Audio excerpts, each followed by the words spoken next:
आता सरकारचं सार्वजनिक वित्त व्यवहाराचा तिसरा घटक जो आहे तो सार्वजनिक कर्ज.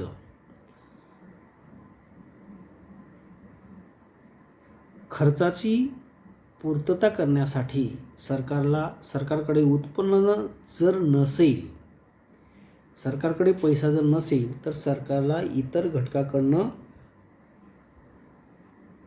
कर्ज काढावं लागतं आणि त्या खर्चाची पूर्तता करावी लागते. मग ही खर्चाची पूर्तता करण्यासाठी किंवा खर्च भागवण्यासाठी सरकार जे कर्ज उभारण्याचं कार्य करते, तर हे कर्ज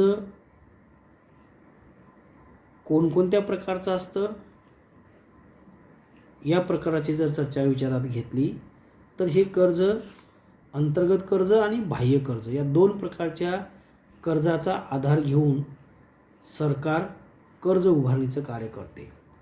आता हे अंतर्गत कर्ज जेव्हा सरकार देशातील नागरिक असतील, देशातील बँका असेल, देशाची मध्यवर्ती बँक जी रिझर्व्ह बँक म्हणून म्हटली जाते या बँकेकडून, किंवा वित्तीय संस्था असतील किंवा औद्योगिक क्षेत्र ज्याला आपण कंपन्या म्हणू, या कंपन्याकडून जर कर्ज उभार करत असेल तर त्याला अंतर्गत कर्ज म्हणता येईल.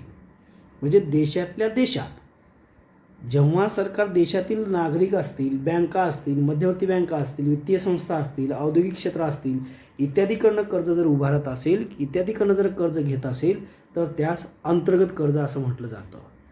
देशाअंतर्गत भारतातीलच लोकांकडून, भारतातीलच बँकाकडून, भारतातीलच वित्तीय संस्थांकडून कर्जाची जेव्हा उभारणी सरकार करत असेल, म्हणजेच सरकारला जो खर्च करावयाचा आहे तो उत्पन्नापेक्षा जास्त असेल आणि त्या खर्चाची गरज भागवायची असेल, तर तेवढा पैसा सरकारकडे नसेल तर अशा वेळेला सरकारला कर्ज काढावं लागतं इतरांकडून.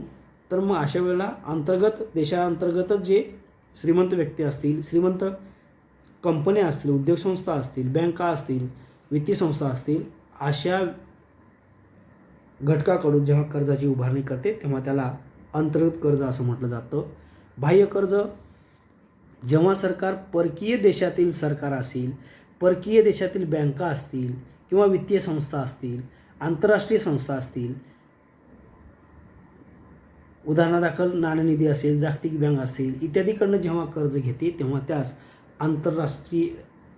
आंतरराष्ट्रीय स्वरूपाचं कर्ज म्हणता येईल किंवा अशालाच बाह्य कर्ज असं म्हणता येईल. कारण हे सर्व घटक जे आहेत ते परराष्ट्रातील आहेत. भारत सोडून इतर राष्ट्रातील सरकार असेल किंवा बँका असतील, अशा आंतरराष्ट्रीय वित्तीय संस्था असतील, अशा संस्थाकडनं, अशा सरकारकडनं जे भारताबाहेरील आहेत आणि यांच्याकडून जेव्हा आपली खर्चाची गरज भागवण्यासाठी सरकार पैसे मागेल किंवा कर्ज काढेल तेव्हा त्याला बाह्य कर्ज म्हणून म्हटलं जातं. उदाहरणार्थ संपूर्ण जगाला आंतरराष्ट्रीय नाणेनिधी असेल किंवा जागतिक बँक असेल, त्या राष्ट्रांना हवा असेल तेव्हा विशिष्ट मर्यादेपर्यंत या ठिकाणी कर्जाची उभारणी करून देण्याचं कार्य केलं जातं, ज्यांना बाह्य कर्ज असं म्हटलं जातं. तर सरकार अंतर्गत स्वरूपातील कर्ज आणि बाह्य स्वरूपातील कर्ज जी आहेत या माध्यमाद्वारे कर्जाची उभारणी करून खर्चाची गरज भागवण्याचं कार्य करत असतं. हे मला वाटतं अंतर्गत कर्ज, बाह्य कर्ज, कर उत्पन्न, करेतर उत्पन्न जे आपण पाहिलं इथे. त्यानंतर प्रत्यक्ष कर, अप्रत्यक्ष कर असे व्याख्याला फरकाला येऊ शकतं, त्याचं बारकाईनं वाचन झालं पाहिजे.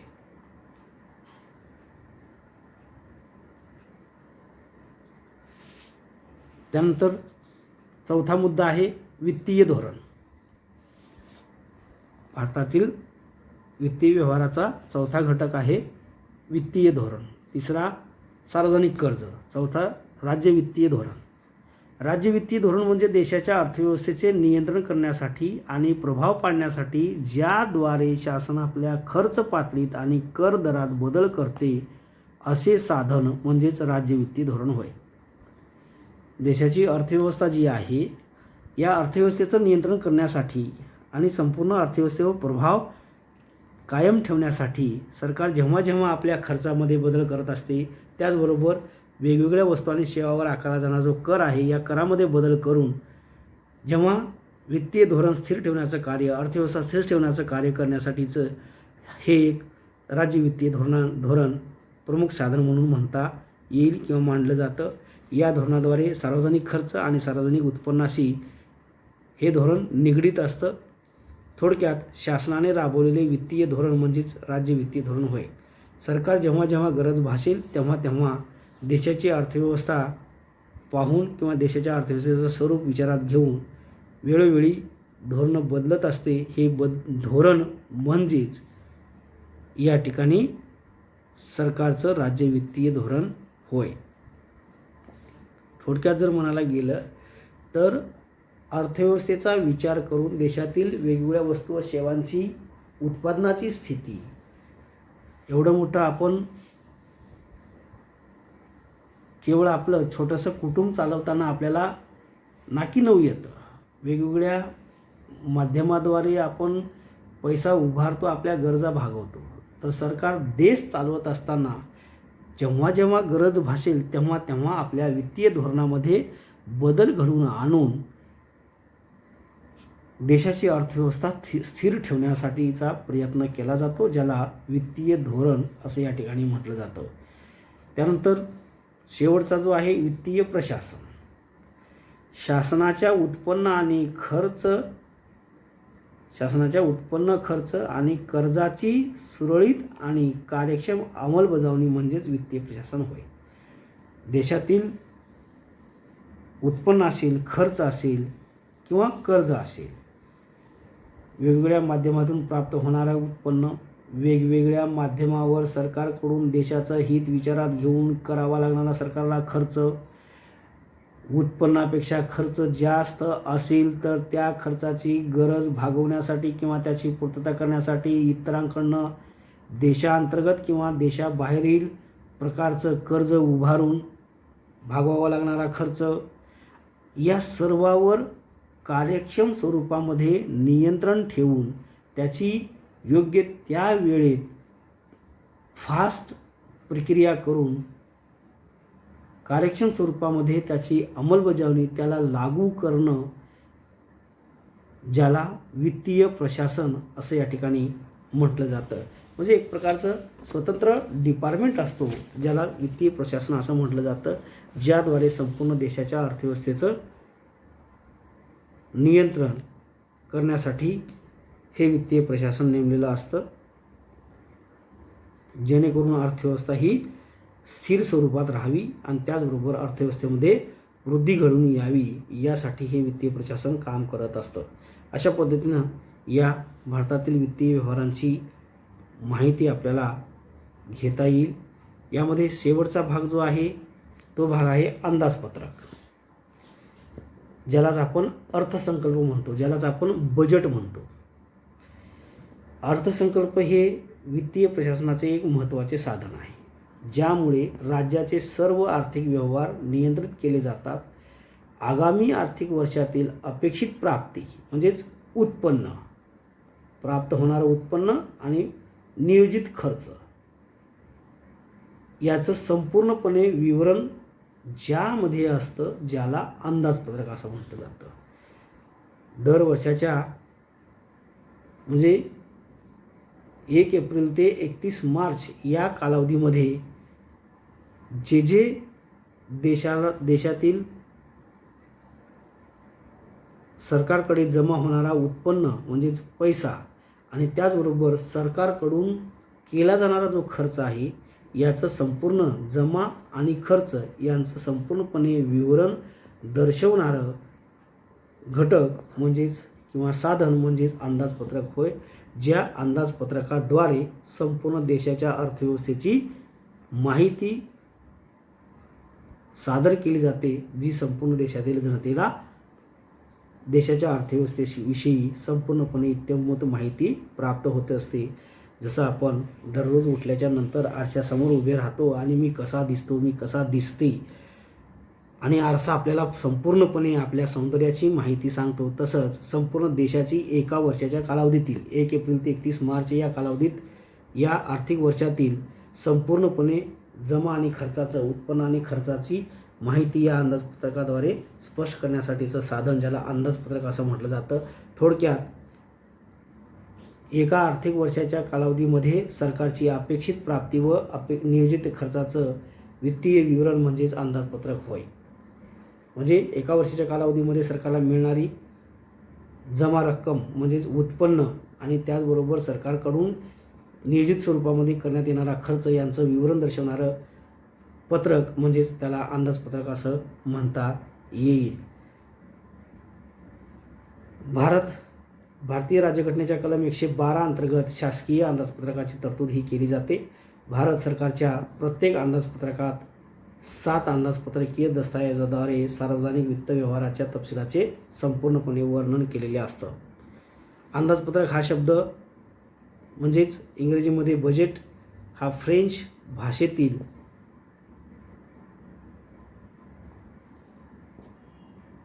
बजेटपासून आला आहे, ज्याचा अर्थ पिशवी किंवा पाकिट असा होतो, ज्यात सरकारचा आर्थिक धोरणाविषयीचा संपूर्णपणे तपशील असतो. या सर्व आर्थिक योजना किंवा वित्तीय धोरणे सरकारी महसूल आणि सरकारी खर्चाच्या स्वरूपात दिसून येतात. म्हणजेच संपूर्ण हा अंदाजपत्रक, ज्याला बजेटी या फ्रेंच भाषेतून हा अंदाजपत्रक किंवा बजेट हा शब्द आलेला आहे, ज्याचा अर्थ काय होतो, पिशवी किंवा पाकिट असा होतो, ज्यामध्ये सरकार आता सध्याच्या कालावधीमध्ये दर वर्षाच्या 1 फेब्रुवारी या दिवशीमध्ये लोकसभा या सभागृहामध्ये वित्तीय मंत्री जो आहे, सध्याला कोण आहे, निर्मला सीतारामन, तर 1 फेब्रुवारीला देशाच्या लोकसभा या सभागृहामध्ये या अंदाजपत्रकाचं सादरीकरण केलं जातं, ज्यामध्ये संपूर्ण देशात सरकारचं जे आर्थिक धोरण आहे त्या धोरणाविषयीचा संपूर्ण तपशील असतो. म्हणजे जमा आलेलं उत्पन्न किती, येणारं उत्पन्न किती, खर्च किती झाला, खर्च किती होणार आहे, या सर्व बाबींचा तपशील त्या दस्तऐवजामध्ये असतो, ज्याला अंदाजपत्रक असं या ठिकाणी म्हटलं जातं. त्याचबरोबर वेगवेगळ्या घटकावर खर्च होणार आहे तर किती होणार आहे, कोणकोणत्या योजना राबवल्या जाणार आहेत, त्या कुठं कुठं राबवल्या जाणार आहेत, त्याच्यावर किती खर्च होणार आहे, हा खर्च कसा भागवला जाणार आहे, कोणत्या माध्यमाद्वारे खर्च भागवण्यासाठीचं उत्पन्न प्राप्ती होणारी आहे, या संपूर्ण बाबीचा विवरण या अंदाजपत्रकामध्ये दर्शवला जातो. आणि म्हणून अंदाजपत्रकाला संपूर्ण देशाचं चित्र दर्शवणारा एक प्रकारचा आरसा असं सुद्धा या अंदाजपत्रकाच्या बाबतीमध्ये म्हटलं जातं. या अंदाजपत्रकाचे 2 भागामध्ये वर्गीकरण असतं. एक महसुली अंदाजपत्रक आणि दुसरा भांडवली अंदाजपत्रक.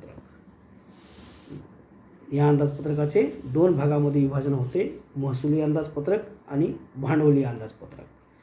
तर महसुली अंदाजपत्रक म्हणजेच महसुली अंदाजपत्रकामध्ये महसुली उत्पन्न आणि महसुली खर्चाचा समावेश असतो.